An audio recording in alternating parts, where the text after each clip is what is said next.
I'm Shalane from TSC Tuition, and today I'll be talking about group tutoring versus one-to-one tutoring.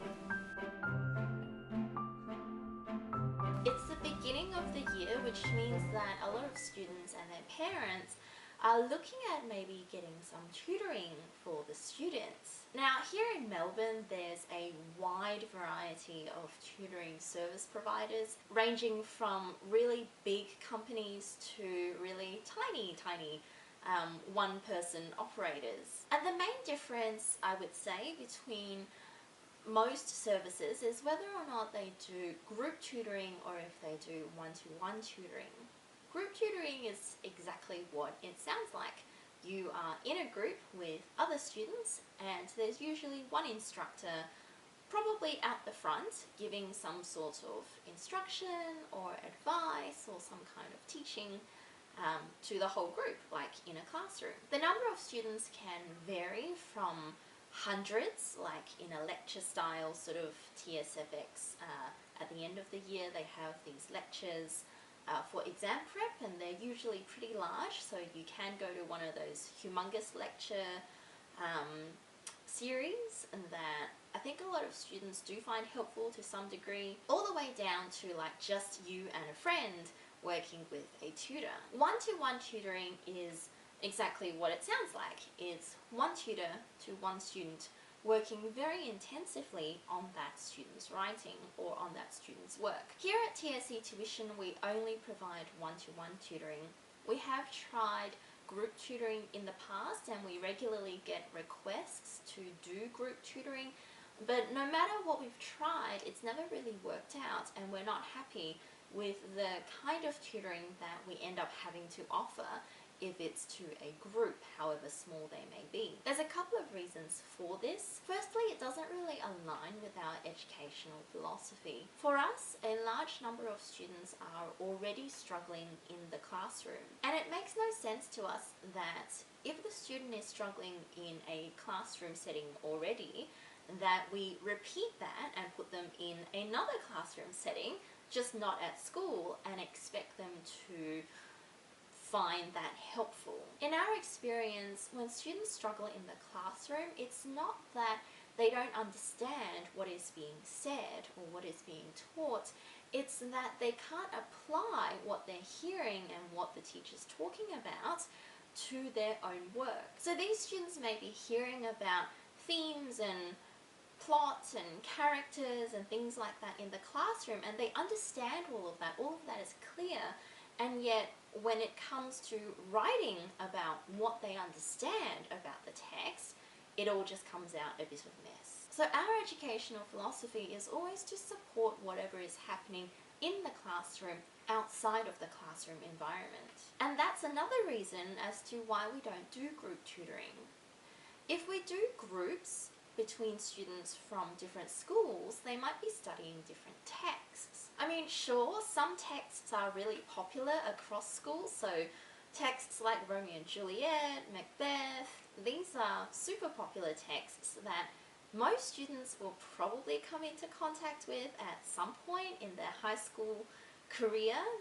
But when we're talking about year 11, year 12, and we're really studying these very specific texts in very specific ways, it's not helpful to the student or the tutor if I'm sitting in a classroom with, 4 or 5 kids and they're all studying different texts. And I mean, how do we help these kids, right? How do I help them write their text essays if they're all working with different texts? And even if we eliminate that variable of different texts, so sometimes we get requests from groups of students from the same school, so they're already studying the same texts, but they might be in different classrooms, we still find that it's not a great use of their time or our time to run these group sessions because they might be doing different things in the classroom.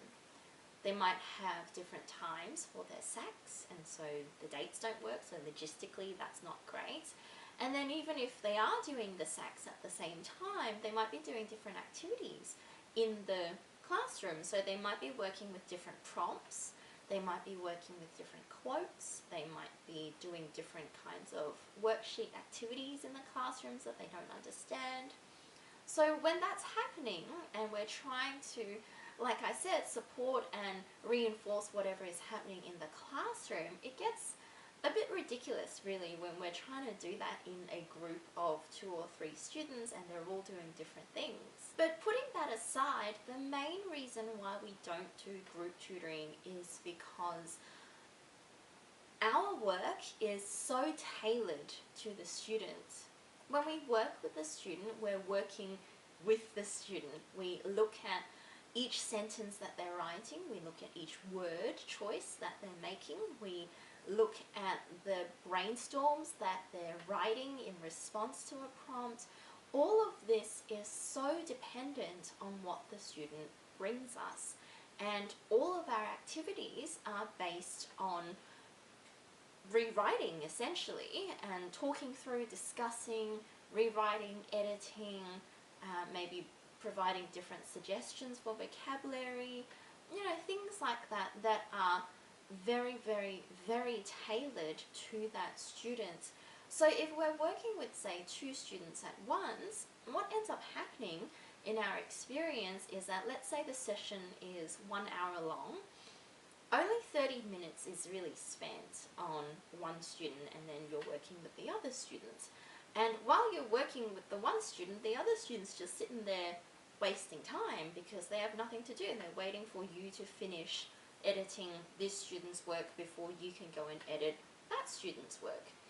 So our advice in those situations is, yes, it does seem a bit extravagant that you and a friend might be in the same class, studying the same texts, but we would still suggest that you get one-to-one tutoring rather than group work. Of course, this advice that we give is only really for those students who are struggling and maybe not doing so well in class.